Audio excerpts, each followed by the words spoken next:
Van der Waals equation. Ideal gas equation, that is PV equals nRT. इस equation को low temperature और high pressure पे ओबे नहीं किया जाता, not obeyed by the gases present in our universe. तो वैन डर वॉल एक डच केमिस्ट है और उसने जो ये आइडियल गैस इक्वेशन है इसमें कुछ करेक्शंस की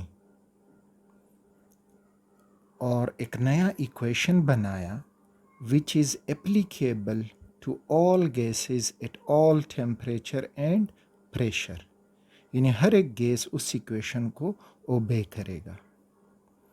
तो उसने इसमें कहा कि ये जो P है, प्रेशर है, it is ideal pressure PI, और ये जो वॉल्यूम है इट इज़ आइडियल वॉल्यूम। जबकि यहाँ पे जो रियल गैस हैं या नॉन आइडियल गैसेस हैं उनका अपना एक ख़ास वॉल्यूम भी होगा, अपना एक ख़ास प्रेशर भी होगा। तो उसने फर्स्ट ऑफ ऑल इसमें वॉल्यूम करेक्शन की, वॉल्यूम करेक्शन, और फिर प्रेशर करेक्शन की, और इस तरह से एक नया इक्वेशन वो डिराइव कर गया। वॉल्यूम करेक्शन के लिए आप ये कंटेनर कंसीडर करें।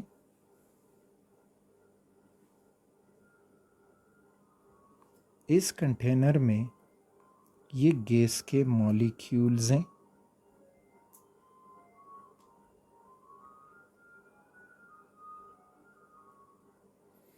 अब अगर इस कंटेनर में हम फ्री वॉल्यूम मालूम करना चाहते हैं तो फ्री वॉल्यूम अब यहाँ पे कैसे होगा कि V free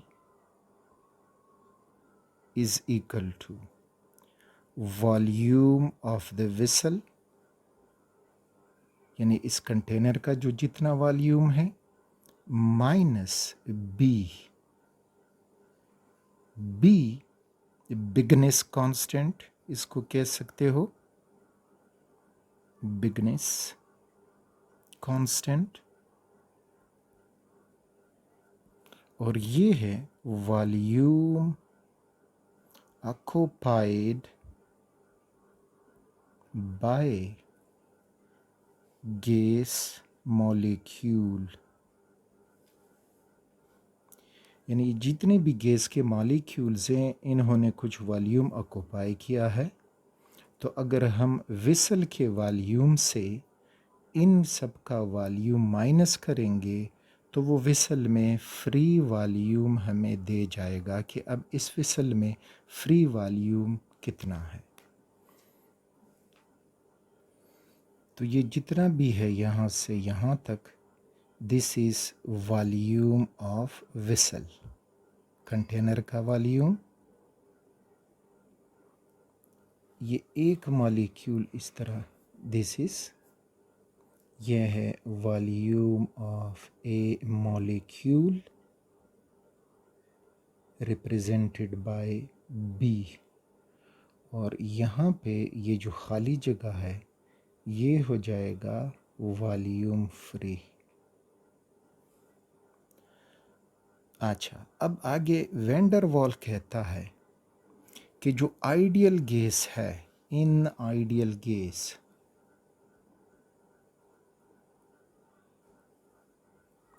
B is equal to zero, यानी जो वॉल्यूम एक सिंगल मॉलिक्यूल ऑक्यूपाई कर चुका है तो वो ज़ीरो है।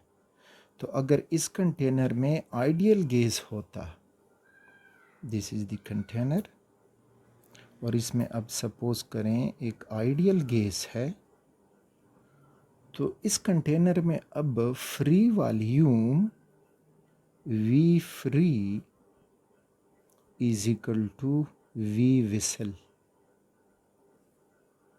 जबकि रियल गैसेस में ये इक्वेशन नहीं होगा। वो इक्वेशन अगर रियल गैसेस में है तो वो ये होगा कि फ्री वॉल्यूम विसल के वॉल्यूम से मॉलिक्यूल के जो वॉल्यूम है वो माइनस कर दो तो आपको फ्री वॉल्यूम मिलेगा। तो इस तरह से ये करेक्शन करके आइडियल गैस इक्वेशन अब ये हुआ कि P और V की जगह हो जाएगा V माइनस B, यानी this is that volume correction is equal to nRT. This was volume correction done by van der Waal. तो ये B जो है, remember B depends upon size of molecules, यानी कार्बन डाइऑक्साइड गैस है तो इसके molecule का अपना साइज़ होगा, हाइड्रोजन गैस है तो अपना साइज़ होगा, इसी तरह से नाइट्रोजन है एंडसेट्रा, तो सब जो है अपना अपना एक ख़ास साइज़ रखेंगे और उसके मुताबिक उनका बिगनेस कांस्टेंट हमें मिलेगा, जबकि आइडियल गैस में ये ज़ीरो होगा। अच्छा, फिर जो है वो इसमें प्रेशर करेक्शन करता है। प्रेशर करेक्शन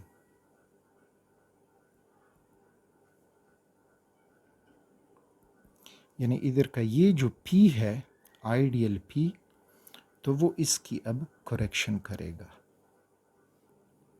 प्रेशर करेक्शन के लिए सपोज करें कि ये एक कंटेनर है जिसमें आइडियल गैस है और इस दूसरे कंटेनर में नॉन आइडियल गैस है। ये आइडियल गैस के मॉलिक्यूल्स,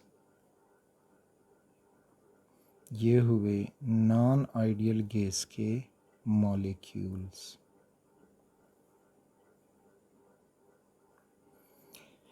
अब ये आइडियल गैस जितने स्पीड से इस वॉल के साथ टकराएगा तो उसका प्रेशर भी उतना ही ऑब्जर्व्ड होगा, यानी pressure observed is equal to pressure ideal. यानी आइडियल गैस है तो जितना प्रेशर स्पीड से जाएगा टकराएगा उसका जितना प्रेशर ऑब्जर्व होगा तो वही इसका आइडियल प्रेशर भी होगा। लेकिन अब यहाँ पे नॉन आइडियल गैस में अगर ये मॉलिक्यूल दीवार के साथ टकराने जा रहा है तो बाकी मॉलिक्यूल उसको अट्रैक्ट कर रहे हैं और इस अट्रैक्शन की वजह से इसका प्रेशर रिड्यूस होगा, यानी ये जो अट्रैक्शन है रिड्यूस द प्रेशर, ये प्रेशर को कम करते हैं because of these attraction in the non ideal gases. तो अब यहाँ पे जो ऑब्जर्व्ड प्रेशर होगा तो वो ये बनेगा कि pressure observed is equal to pressure ideal minus P dash, where P dash is pressure reduced due to attraction. तो ये इक्वेशन अब हम नॉन आइडियल गैसेस के लिए अप्लाई करेंगे। जो आइडियल गैसेस हैं उनमें इस P डैश की वैल्यू ज़ीरो होती है because there are no attractions. जब अट्रैक्शन नहीं है तो आइडियल प्रेशर ही ऑब्जर्व्ड प्रेशर होगा, जबकि यहाँ पे आइडियल गैसेस में ऑब्जर्व्ड प्रेशर आइडियल गैस होगा, जबकि नॉन आइडियल गैस में ऐसा नहीं होगा।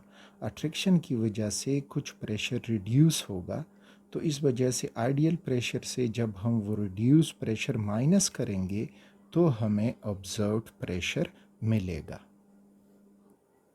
तो अब अगर हम इस इक्वेशन को आइडियल की इक्वेशन में डालेंगे तो ये पी आइडियल की वैल्यू उधर डालेंगे तो पी डैश राइट साइड से लेफ़्ट साइड पे आके प्लस हो जाएगा। तो हमें इक्वेशन मिल जाएगा कि P ideal is equal to P observed, बस मैं ओ बी लिख देता हूँ, plus P dash. P dash is the pressure reduced due to attraction. अब इस पी डैश को मज़ीद हम समझना चाहते हैं। फॉर एग्ज़ाम्पल ये मॉलिक्यूल ए और मॉलिक्यूल बी आगे जा रहा है कि वॉल के साथ टकराएं, तो ए उसको अट्रैक्ट कर रहा है तो उसके प्रेशर में रिडक्शन करेगा। तो जितना इन मॉलिक्यूल्स का कंसंट्रेशन ज़्यादा होगा तो अट्रैक्टिव फोर्सेस भी ज़्यादा होंगी और उनकी प्रेशर में जो रिडक्शन है वो भी ज़्यादा हो जाएगी। तो इसका मतलब है कि P dash is directly proportional to concentration of A molecule into concentration of B molecule. अब concentration is moles per volume, यानी N divided by V। तो यहाँ पे हम लिख सकते हैं कि P dash is proportional to N moles of A molecule divided by volume multiply moles of B molecule divided by volume। यानी further P is proportional to N square divided by V square। अब proportionality sign ख़त्म करेंगे तो P dash is equal to A into N square divided by V square. अब यहाँ पे जो A है, A इज़ अट्रैक्टिव फोर्स या अट्रैक्शन कोएफिशिएंट,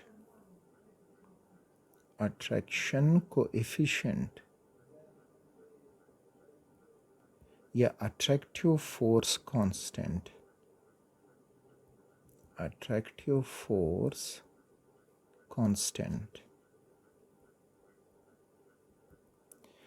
अब हर गैस में अपनी अपनी अट्रैक्शंस होंगी, तो हर गैस के लिए ए की अपनी एक ख़ास वैल्यू होगी। अब हमने इस पी डैश की वैल्यू ऊपर इक्वेशन में लगानी है, तो वो इक्वेशन ये था कि P ideal is equal to P observed plus P dash. P dash की वैल्यू हमने डिराइव की, तो ये हो जाएगा P ideal is equal to P plus A N square divided by V square. अगर n हमारे पास 1 मोल हो तो फिर P ideal is equal to P plus A divided by V square. तो ये हुआ वेंडर वाल का प्रेशर करेक्शन। तो ऊपर इक्वेशन में हमने कि P into V minus B is equal to NRT, ये था उसमें वॉल्यूम करेक्शन। अब प्रेशर करेक्शन भी आ गया, तो P आइडियल की जगह प्रेशर करेक्शन की वैल्यू लगा दें, तो ये हो जाएगा P plus A divided by V square, ये प्रेशर की वैल्यू, V माइनस B पहले से डिराइव किया, is equal to NRT for n number of moles। तो फिर ये होगा कि P plus AN square divided by V square into V minus NB, यानी n number of molecules is equal to NRT। So this is van der Waals equation। अब यहाँ पे जो भी गैस होगा उसके लिए अगर हम इसमें ए की वैल्यू और बी की वैल्यू डालते जाएंगे तो हमने जो पिछले लेक्चर में ये ग्राफ समझा था कि इसमें जो Z कंप्रेसिबिलिटी फैक्टर है उसकी वैल्यू 1 है और यहाँ पे प्रेशर। तो इस तरह जितना अब प्रेशर अब हम बढ़ाएंगे तो हर एक आइडियल गैस इस वन लाइन को फॉलो करेगा, लेकिन वो जो नॉन आइडियल गैसेस थे उनका डिविएशन हमने देखा। लेकिन जब हम उन्हीं नॉन आइडियल गैसेस के लिए अट्रैक्टिव फोर्स कांस्टेंट की वैल्यू और बिगनेस कांस्टेंट या साइज़ ऑफ मॉलिक्यूल की वैल्यू इनमें लगाते जाएंगे तो फिर सारे गैसेस यही लाइन ओबे करेंगे और हमें स्ट्रेट लाइन देंगे। तो यहाँ पे अब आपके पास ये याद रखें कि आइडियल गैस जो भी होगा तो जो कंप्रेसिबिलिटी फैक्टर है उसकी वैल्यू उसके लिए 1 रहेगी। अब नॉन आइडियल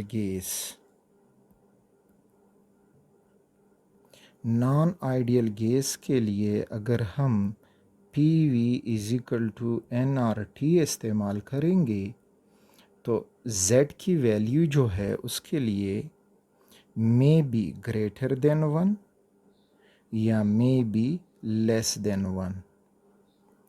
और फिर साथ में याद रखें कि यही नॉन आइडियल गैस है, लेकिन अगर हम इक्वेशन इस्तेमाल करेंगे वैन डर वाल equation P + A divided by V square into V minus B into V minus NB = nRT। तो जब हम ये इस्तेमाल करेंगे वैन डर वाल के करेक्शन के बाद तो फिर इन ही गैसेस के लिए भी Z की वैल्यू आपको 1 मिलेगी। तो ये था about the van der Waals equation. तो अब ये कुछ गैसेस इस टेबल में आपको दिखाई दे रही हैं जिनके लिए अट्रैक्टिव फोर्स कांस्टेंट उनकी वैल्यूज़ दी गई हैं इस फर्स्ट कॉलम में, और फिर बी की वैल्यू भी दी गई है। तो इसमें ए के लिए जो यूनिट है तो वो लीटर स्क्वायर ATM पर mole square, this is the unit for a, और लीटर पर मोल इज़ यूनिट फॉर बी। तो हीलियम उनकी वैल्यू दी गई है, नाइट्रोजन, नियॉन, सारे सब की ये वैल्यूज़ हैं। अब इन वैल्यूज़ से आप ये साथ में पॉइंट ज़रूर याद रखें कि value of A attractive force constant is directly proportional to non-ideal behavior.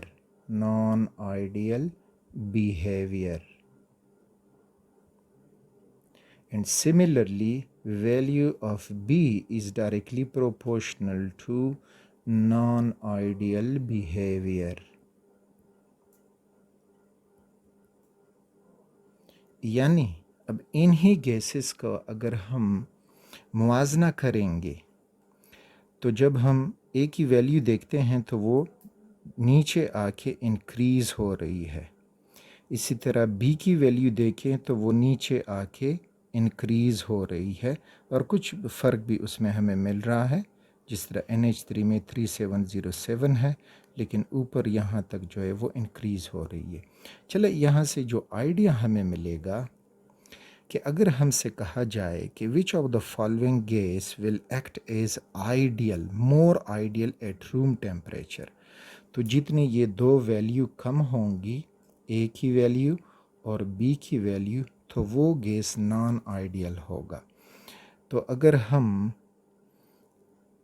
Arrow ऊपर जाएं फ्रॉम बॉटम टू टॉप तो आइडियल बिहेवियर इंक्रीज़ हो रहा है, और अगर हम टॉप टू बॉटम जाएं तो नॉन आइडियल बिहेवियर इंक्रीज़ हो रहा है। यानी मतलब ये कि हीलियम दिया हो, नियॉन दिया हो, हाइड्रोजन दिया हो और इसी तरह से आर्गन हो, कि कौन जो है वो रूम टेम्परेचर पे मोर आइडियल होगा। तो इन वैल्यूज़ को जब हम देखते हैं तो हीलियम जो है वो मोर आइडियल होगा, जबकि नॉन आइडियल तो आर्गन जो है वो ज़्यादा नॉन आइडियल होगा। तो बस इसमें ये पॉइंट आपको याद हों। वैल्यू याद नहीं रहती, लेकिन इन वैल्यू से जो ट्रेंड हमें मिल रहा है तो वो ज़्यादातर अट्रैक्टिव फोर्स कांस्टेंट ही देखेंगे, तो इसमें कोई एबनॉर्मेलिटी नहीं है। जबकि बी जो है उसकी वैल्यू में कुछ एबनॉर्मेलिटी हमें मिल रही है। तो ये था अबाउट दी वैन डर वाल इक्वेशन और ए और बी जो अट्रैक्टिव फोर्स और बिगनेस कांस्टेंट्स हैं उनके रिलेटेड कुछ फैक्ट्स।